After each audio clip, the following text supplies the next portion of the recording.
छोटा, एक्चुअली सिर्फ 8 दिन का था। आप में से कितने लोग ये बात जानते हैं, किसी ने यीशु के लिए भी भविष्यवाणी की थी? Do you know? शिमोन नामक एक व्यक्ति था, उससे जानते हैं यीशु के लिए क्या भविष्यवाणी की थी?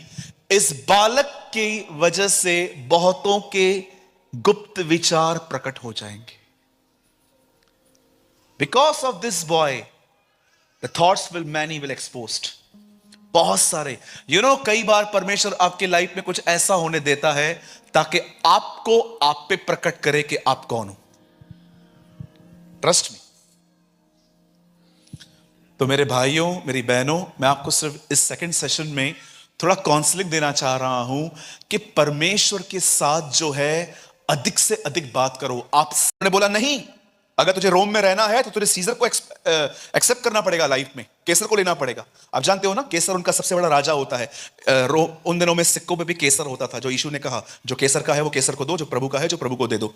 उस बहन को समुद्र में लेके गए और शाम को वहां पर खड़ा कर दिया उसको, यहां तक पानी आ गया था। उन्होंने उसको बोला लास्ट चांस दे रहा हूं मैं, बोल सीजर इज अवर किंग। उसने बोला नो, यीशु मेरा प्रभु है। उस बहन को मार डाला गया। मैं आप में से हर एक को बताना चाहता हूं, बहुत ध्यान दीजिएगा इस बात पे। बाइबल ऐसा बताती है जब यीशु अरेस्ट हुआ और उससे पहले उसे प्रार्थना की थी। मैं आप में से हर एक को बताना चाहता हूं, आज जब यीशु गसमनी में यह कह रहा था, हे पिता ये प्याला हटा, फिर भी मेरी नहीं तेरी इच्छा पूरी हो। मैं हमेशा जब बाइबल को परचेस करता हूं ना कहां से भी, तो मैं ऐसी बाइबल को परचेस करता हूं जहां पर लिखने के बाद भी 2-3 इंच खाली छोड़ा गया हो। फिर मैं वहां पर नोट्स बना लेता हूं अपने छोटे से। मेरे पास एक बाइबल है जिसमें मैंने नोट्स लिखे, और मैंने इस वचन के बाजू में ऐसा लिखा, यीशु ये कह रहा था, पिता मैं 1000 बार तेरे लिए मरने को तैयार हूं, पर मैं 6 घंटे तुझसे अलग होने के लिए तैयार नहीं हूं। That's he pray. वो जानता था कि जब वो क्रूज पे चढ़ेगा सारे संसार के पाप उसके ऊपर आ जाएंगे, और वही पिता जिसने उसको प्रिय पुत्र कहा था वही उसको छोड़ देगा। वो ये प्रे कर रहा था, पिता मैं तैयार हूं, गालियां, थूके, मार, कीले, कोई बड़ी बात नहीं है, मैं 1000 बार तेरे लिए मरना सकता हूं, पर क्या कोई ऐसा रास्ता है कि मैं मरूं भी और तुझसे अलग ना हूं। और बाइबल ऐसा बताती है जब वो क्रूज पे गया उसने पहली चीज वहां पर क्या कही, हे परमेश्वर, नॉट पिता, हे परमेश्वर तूने मुझे क्यों छोड़ दिया। आप जानते हैं पूरी लाइफ में उसे अगर किस बात पे फर्क पड़ा तो एक बात पे पड़ा, जब वो खुदा से अलग हुआ। मैं आप में से हर एक से एक बात पूछना चाहता हूं, यहां पर जितने भी लोग बैठे हैं, मैं आप में से हर एक से पूछना चाहता हूं, आपका परमेश्वर के साथ किस तरह का संबंध है? बहुत सारे लोगों का संबंध पास्टर से अच्छा रहता है, कलीसिया के लोगों से अच्छा रहता है, पर आज सवाल यह है, आपका खुदा के साथ कैसा संबंध है? मैंने कुछ समय पहले एक वीडियो डाला था यूट्यूब पे, संबंध सहभागिता की मांग करता है। अगर जिस संबंध में हमारी बॉम्बे की कलीसिया हमेशा ऐसे पूरी होती है लास्ट में, पिता का प्रेम, हमारे प्रभु यीशु मसीह का अनुग्रह और पवित्र आत्मा की सहभागिता। मैं आपसे पूछना चाहता हूं, क्या आपकी परमेश्वर के साथ सहभागिता है? आप में से कितने लोगों ने इस अमेजिंग मिनिस्ट्री को देखा? जब यीशु सामरी स्त्री से मिला तो वो उससे कहता है, मेरे पास एक जल है तुझे देने के लिए। जब वो जकई से मिला तो वो उससे कहता है, तेरे घर में उद्धार आया है। आप जानते हो यीशु के पास लोगों के लिए बने हुए नोट्स नहीं होते थे जैसे हमारे पास ये नोट्स हैं। उसके पास हर व्यक्ति के लिए खुदा से रहमा होता था। अगर आप उसके सामने खड़े हो जाओ तो वो नोट्स नहीं खोलेगा, वो जान लेगा उसी समय कि पिता आपके लिए क्या बोलना चाह रहा है। That's relationship. कितने लोग हैं, मैं आपसे एक सवाल पूछना चाहता हूं, यहां पर कितने लोग हैं जिनको यह महसूस होता है कि आप खुदा से ज्यादा आज भी लोगों से ही बातें करते रहते हो? होल डे चप्पड़ चप्पड़ चप्पड़ चप्पड़ चप्पड़ चप्पड़। टेल मी, बहुत सारे सेवक इन दिनों में पाप की वजह से नहीं, अधिक सेवा करने की वजह से बैकस्लाइड हो गए। ट्रस्ट मी, बॉम्बे की बात बता रहा हूं मैं। उसके घर में, इस चर्च में, उस चर्च में, इधर जाएंगे उधर जाएंगे, घोड़े पे घूमते रहते हैं। एक दिन प्रभु तुमसे घोड़ा ही खींच लेगा। Trust me. कितने लोगों ने लूका 15 अध्याय पढ़ा है? हाथ उठाइए। क्या आपने उसमें एक गुमराह पुत्र की कहानी पढ़ी है? मैं थोड़ी दोहराना चाहता हूं ताकि आप समझ पाओ सहभागिता क्या होती है। उस बेटे ने अपने बाप से सब कुछ लिया, चला गया। अगर आप उससे मिलते और आप उससे पूछते आपके डैडी का नाम क्या है, मेरे डैडी जिनको मैं छोड़ के आया हूं, हाँ उनका नाम क्या है, तो वो आपको अपना पूरा नाम बताता। और उसके बाद आप उससे पूछते वो आपके डैडी हैं अभी भी, हाँ मेरे डैडी हैं। आपका संबंध है उनके साथ? संबंध नहीं है, लेकिन मेरे डैडी है वो। संबंध क्यों नहीं है? मैं रहता ही नहीं हूं उनके साथ, मैं अलग रहता हूं उनके साथ, लेकिन डैडी हैं। हाँ बिल्कुल है। आप जानते हो बहुतों से पूछोगे ना आपका परमेश्वर कौन है? यीशु। संबंध है? संबंध नहीं है। हाँ वो मेरा बाप है, बस संबंध नहीं है। क्यों? क्योंकि संबंध जो है वो सहभागिता की मांग करता है। एक यहूदी को यह बात पता होती है, यिर्मयाह नबी की किताब में लिखा गया है, अगर तुम बंधुआई में भी चले जाओ तो यरूशलेम के लिए प्रार्थना करना कभी न छोड़ना। दानियल हमेशा अपने घर की खिड़की खोलकर यरूशलेम के लिए प्रार्थना करता था 3 बार दिन में, कि वो जानता था कि वो एक यहूदी है और उसे यरूशलेम की शांति के लिए हमेशा प्रार्थना करनी चाहिए। दानियल वो जानता था कि सहभागिता में संबंध है। अगर आप सच में चाहते हो कि आने वाले दिनों में परमेश्वर के साथ आपका एक संबंध हो, तो मैं आप में से हर एक को एक बात बताना चाहता हूं। आप में से जितने भी लोग हैं, लोगों से कम खुदा से अधिक बात करो। कभी आपने इस चीज को जाना? लोगों से आधा घंटा, पौना घंटा, 1 घंटा बात करना कितना आसान है, पर खुदा के साथ कमरे में 15-20 मिनट बात करना कठिन क्यों है? Why it's so hard? मैं अपने कलीसिया में वर्शिप टीम को हमेशा कहता हूं, जो गीत आपने पर्सनली नहीं गाया है, वो गीत कभी स्टेज पे गाने की कोशिश मत करना। ट्रस्ट मी, जो गीत आपने कभी पर्सनली प्रभु के साथ नहीं गाया। आपको पता है कितने लोग आजकल इन दिनों में वर्शिप कितनी प्रैक्टिस करते हैं? मैं कहता हूं रियल प्रैक्टिस ये नहीं है, रियल प्रैक्टिस है अकेले में खुदा के लिए गाना। That's practice. संबंध सहभागिता की मांग करता है। अगर मैं इस बहन की कंप्लेन इस बहन से कर दूं, तो जानते हो प्रभु क्या कहेगा? तू कंप्लेन कर रहा है। आप जानते हो लोगों की शिकायत लोगों से करना कंप्लेन है, पर लोगों की शिकायत खुदा से करना प्रेयर है। आप में से कितने लोगों ने यह लर्न किया? हमारी बेचारी मार्था जो सिस्टर है ना, बड़ी बदनाम है कलीसिया में। सब लोग मार्था में से माइनस पॉइंट निकाल के प्रचार करते हैं, मार्था ऐसे कर रही थी, मार्था ऐसे। मैं मार्था में से आपको एक बहुत अच्छी चीज बताऊं, जब उसको मरियम से प्रॉब्लम था तो वो कहां गई? यीशु के पास। क्या वो किसी और के पास गई? राइट पर्सन के पास गई, जो उसको समझा सकता था। उसने अपनी खड़े बाजू वाली सिस्टर को नहीं कहा, देख रहे हो ये हमेशा ऐसे करती, खुदा इसका लेखा लेगा। वो हमेशा वो सीधा राइट पर्सन के पास गई। अगर आपको अपने चर्च में किसी से दिक्कत है, तो आपको किसके पास जाना चाहिए? पास्टर के पास। लेकिन सोचो अगर आप घर घर जाते हो तो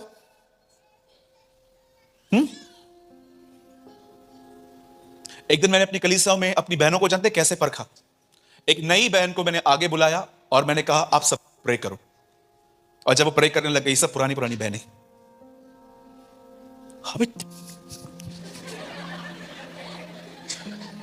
मैंने बोला इसी वजह से खुदा तुम्हें नहीं उठाता। ये कारण है, जलन होता है ना। एक बहन बाल स्ट्रेट करवा के बीच में आके बैठ जाए, सब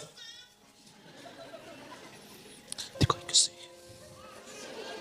पास्टर कुछ बोल भी नहीं रहा है। जब यीशु बहुत छोटे थे ना, मैं एबी की, जैसे पास्टर जी का लड़का है एबी, जब यीशु इतना छोटा था ना, बहुत छोटा, एक्चुअली सिर्फ 8 दिन का था। आप में से कितने लोग ये बात जानते हैं, किसी ने यीशु के लिए भी भविष्यवाणी की थी? Do you know? शिमोन नामक एक व्यक्ति था, उससे जानते हैं यीशु के लिए क्या भविष्यवाणी की थी? इस बालक की वजह से बहुतों के गुप्त विचार प्रकट हो जाएंगे। Because of this boy the thoughts will many will exposed. बहुत सारे कई बार परमेश्वर आपकी लाइफ में कुछ ऐसा होने देता है ताकि आपको आप पे प्रकट करे कि आप कौन हो। Trust me.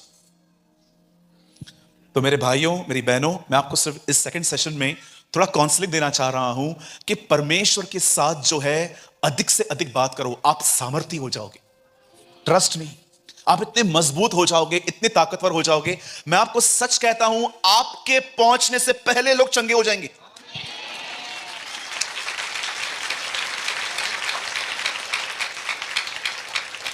हमारे बॉम्बे में एक ग्राउंड है जिसका नाम है बीकेसी, बांद्रा कुर्ला कॉम्प्लेक्स। 2004 में बेनी हिन पास्टर जी वहां पर आए हुए थे। 3 दिन का क्रूसेड था। चौथे दिन एक औरत पहुंची थी, उसके पति के पूरे बदन पे फोड़ियां थी। जब चौथे दिन वो वहां पर आई, लोग तंबू बांध रहे थे और उसने पूछा आज मीटिंग नहीं है? बोला कल पूरी हो गई। तो जानते उस बहन ने क्या किया? अपने पति को नीचे उतारा, उस जमीन पे रखा, उसका पति चंगा हो गया। और मैं आपको बताना चाहता हूं, जब ये बात बेनिहिन को पता चली, बेनिहिन ने कहा मैं वहां से चला गया था पर परमेश्वर की सामर्थ वहीं थी। The power of God was there. मैं आपको सच कहता हूं, आप बिलीव करें या ना करें, अगर आप एक ऐसे व्यक्ति हैं जो खुदा से अधिक बातें करते हैं, जिस कमरे में आप प्रार्थना करते हैं ना, उस कमरे में आने से लोग चंगे हो जाएंगे, सिर्फ व्यक्ति से। कैथरीन कुलमिन सिर्फ खड़े होकर ऐसा कहती थी, स्वामी यही है, मास्टर इज हियर। लोग पहिएदार कुर्सियों पे से खड़े हो जाते थे। ट्रस्ट मी, कोई उसके 12 फीट नजदीक नहीं आ पाता था। जो उसके 12 फीट की नजदीकी में आता था वो चंगा हो जाता था, क्योंकि ये बात थी उसमें।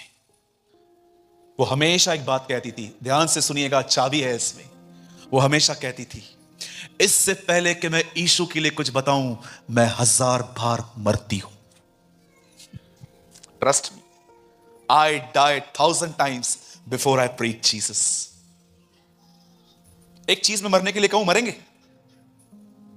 हाँ, आज से सेल फोन कम यूज करो, छोड़ो बॉयफ्रेंड को, देखो आप गर्लफ्रेंड छोड़ोगे? सब दानियल बनना चाहते हैं, सिंहों की मान में जाने के लिए कोई तैयार नहीं है। सबको मूसा बनना है, इजरायलियों को संभालने के लिए कोई तैयार नहीं है। सबको यीशु की तरह बनना है, क्रूज पे चढ़ने के लिए कोई तैयार नहीं है। We need shortcuts.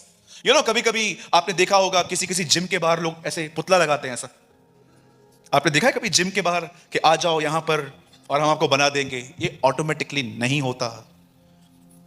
शॉर्टकट्स बंद कीजिए, हाथ रख दो, पैर रख दो, पूरे आ जाओ, कुछ नहीं होगा। अनॉइंटिंग को ढूंढना पड़ता है, अभिषेक को खोजना पड़ता है। यीशु के पीछे ये कबूतर ऐसे ही यर्दन पे नहीं आया, 30 साल वो पिता के साथ बना रहा था। याद रखिएगा, अगर आप अपने पास्टर की कोई चीज लर्न करना चाहते हैं तो एक चीज लर्न करो कि उनके ऊपर वह अभिषेक कैसे आया। एलिशा एलिया के पीछे नहीं था, एलिशा एलिया के अभिषेक के पीछे था। I want this type of anointing. मुझे कई लोग बोलते हैं, brother I am your fan. मैंने बोलता हूं ये फैन पड़ा है, ले जा, ये फैन ले जा। चल, क्या होगा किसका फैन बन के, क्या करोगे? मुझे बताइए, फैन बन के क्या करेंगे किसी का? मुझे रत्ती भर खुशी नहीं होती है जब मुझे लोग बोलते हैं, क्या प्रचार किया ब्रदर, जबरदस्त, प्रेमानी ब्रदर आ रहे हैं, क्या प्रचार। आपको मैं सच कहता हूं, मुझे रत्ती भर खुशी नहीं मिलती है। प्रचार तो वो होता है कि जब लोग प्रचार के बाद ये न कहें क्या प्रचार था, वो ये कहें क्या हमारा खुदा है। प्रचार वो होता है।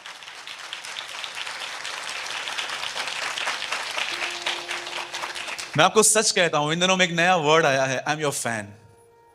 फैन पे चढ़ जाओ, कुछ नहीं होगा। फैन बना के फैन बनो, ये बनो वो बनो, कुछ नहीं होगा। जानने की कोशिश करो उस व्यक्ति के पास ये चीज कहां से आई, कितनी देर वो दुआएं करते हैं, कितने देर वो प्रेयर में रहते हैं। किसी के डिवोशन को समझने की कोशिश कीजिए। मैं आपको एक सत्य घटना बताता हूं, बड़े ध्यान से सुनिएगा। मेरे कलीसिया में 2 भाई हैं, उन दोनों ने सेम डे पे बैप्टिज्म लिया था मुझसे। आज उनको मेरे कलीसिया में 6 साल हो गए हैं। एक को मैंने इतनी जबरदस्त ग्रो करते हुए देखा है कि प्रभु ने मुझे लीड किया कि मैं इसको चर्च की कोई जिम्मेदारी सौंपूं। लेकिन एक आज भी मूर्खता के काम करते रहता है।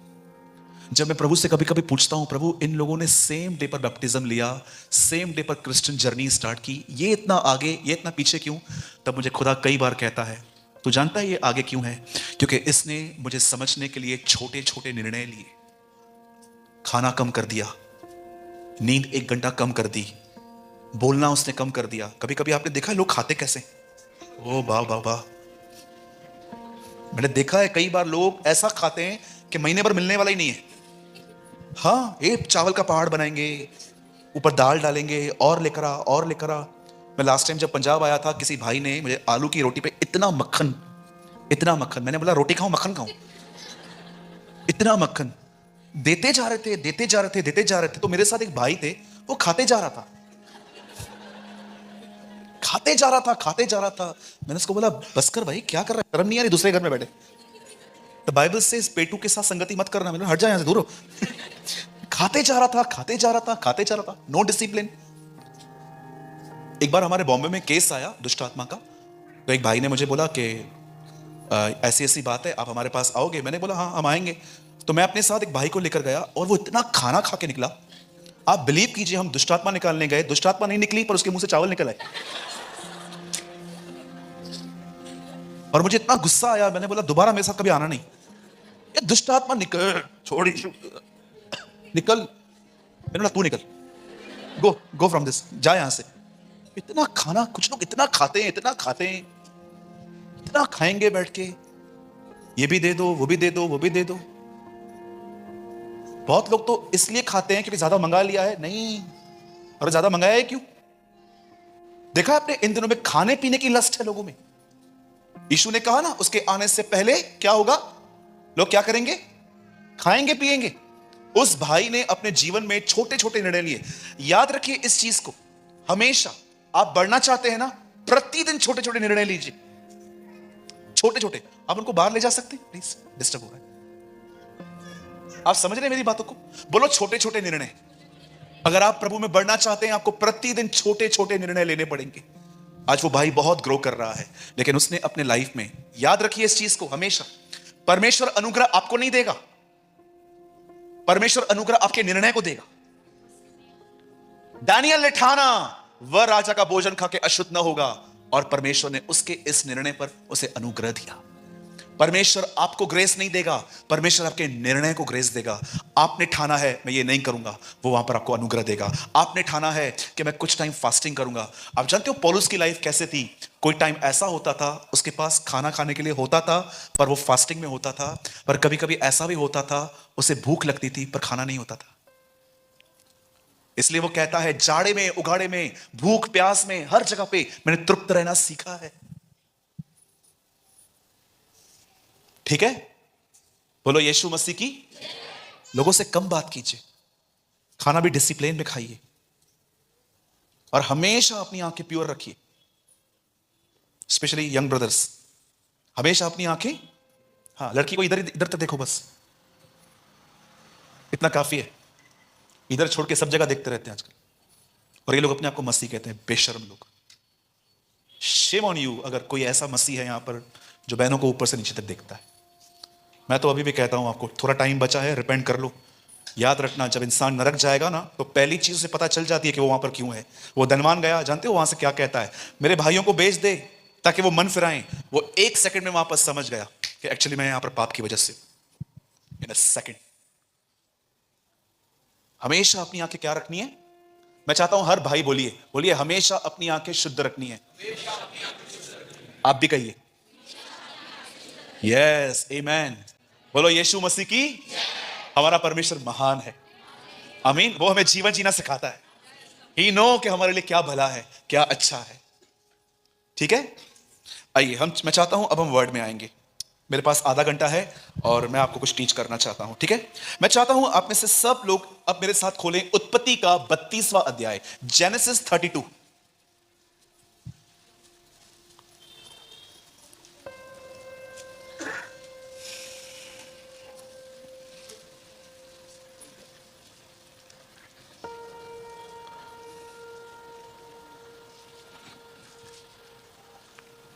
Please open with me genesis 32। उत्पत्ति। कोई उर्दू पढ़ता है यहां? द बुक ऑफ पैदाइश 32। सब ओपन कर लीजिए। ये प्रकाशित वाक्य के बाद आता है।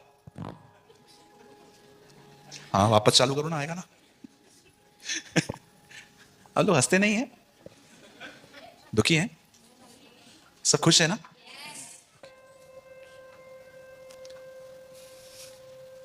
थर्टी टू खोला सबने?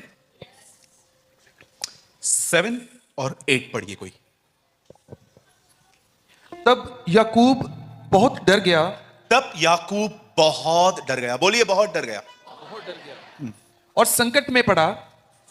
और ये सोचकर अपने साथियों के और भेड़ बकरियों के और गाय बैलों और ऊंटों के भी अलग अलग दो दल कर लिए कि यदि एसाव आकर पहले दल को मारने लगे तो दूसरा दल भाग कर बच जाएगा। ओके, बाइबल के अंदर पहली बार ओवर थिंकिंग का प्रॉब्लम रिवील हुआ। आप जानते हैं इस बात को? अगर आप बाइबल के अंदर किसी ऐसे व्यक्ति को ढूंढना चाहते हैं जो बहुत सोचता था, तो वो याकूब था।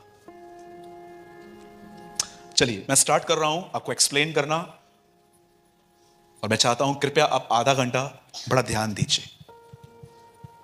बाइबल ऐसा बताती है इब्राहिम से इसहाक पैदा हुआ, और इसहाक से दो लोग पैदा हुए। एक का नाम था याकूब, एक का नाम था एसाव। और बाइबल ऐसा बताती है, बाइबल साफ कहती है, याकूब नाम का मतलब होता है ग्रैबर,